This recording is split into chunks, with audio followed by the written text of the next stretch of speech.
Vintage variation. All you guys remember the good old days of vintage variation, you know? Remember when one year would be starkly different from another? You collected certain vintages based on the fact that this vintage was so unique and distinctive based on the weather profiles, the growing season, etc., that this vintage really got your goat. And then, you know, there'd be 3 or 4 different vintages right after another. This one was this way, this one was this way, etc. Well, with climate change, with everything happening out there in the world, and better grape growing, better farming, better everything, what's happening is that vintages are becoming a bit more same-ish. I think homogeneous, right? Where you get like kind of the same vintage every year with only these occasional shifts to a spot where you're like, ooh, yeah, that, right? And there's a lot of vintages nowadays are like, oh, that's good. Oh, that's good. Oh, that's very good.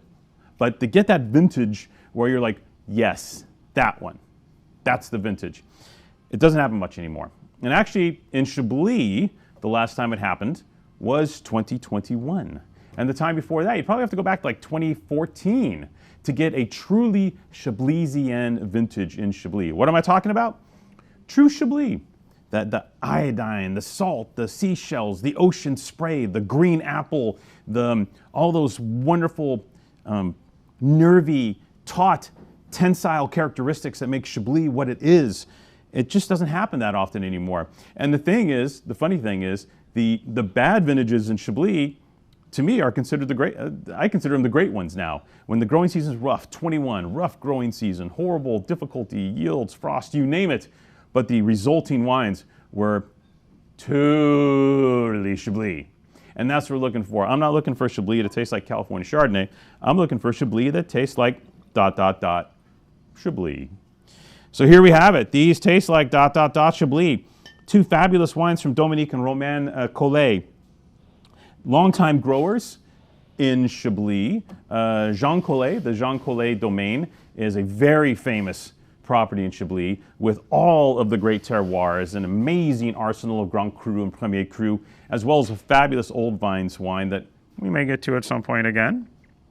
But for today, we're focusing on 2 of the terrific Premier Crus. Now, in typical Burgundian fashion, there may be some confusion here. Romain Collet makes the wines for Domaine Jean Collet, the family property, as well as his own separate domain. In the same cellar, by the same guy. So are they the same as the Jean Collet wines, or are they different? Well, first I'd say they're different. But then you read the back of the label and it says, bottled by Jean Collet. Okay, I'm good with that too, because the Jean Collet wines are amazing. And if Romain Collet's wines are the same as Jean Collet's wines, then they're going to be amazing too. But even if they're different, it's the same guy making all the wines in the same cellar, so when he makes the selection for his own wine, I'm pretty sure it's going to be amazing. And it was. These 20, oh, I just poured myself some. Look at me again. So thirsty. Gosh, can't. Yes. So what we're looking for here in 21, cold, cool growing season. Reduced yields for a number of factors, be it frost, I think they had hail in some areas, just a classically difficult growing season, which would have been compounded 30 years ago by the lack of vineyard knowledge, by the lack of technology and tools necessary. A lot of factors would have contributed to this being a really rough year like 30 years ago. Nowadays, with all the advancements and all the knowledge that we have, these cooler vintages can become very exciting years because of the grape selection in the vineyard, lower yields, better farming, you name it, better technology in the cellar. All of it adds up to, see this. You stick your face in a glass of real Chablis, you know it straight away. And you all know what I'm talking about.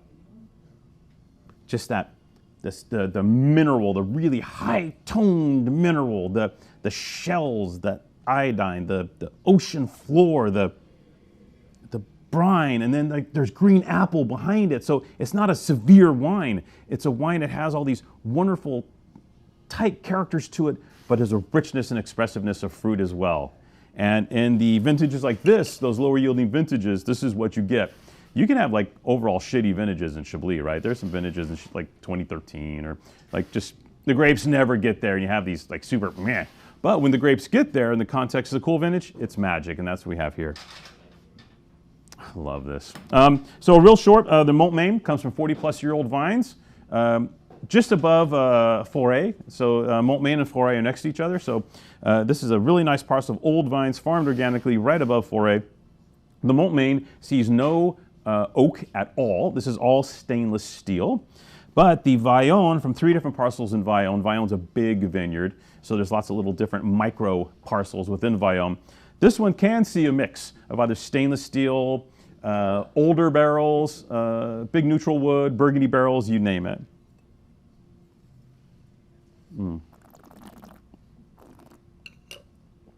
But this is what you want. This is what you're looking for. And granted, Chablis is on the 23 vintage right now, so you're thinking, hey, I need to drink my Chablis young to get that experience. No.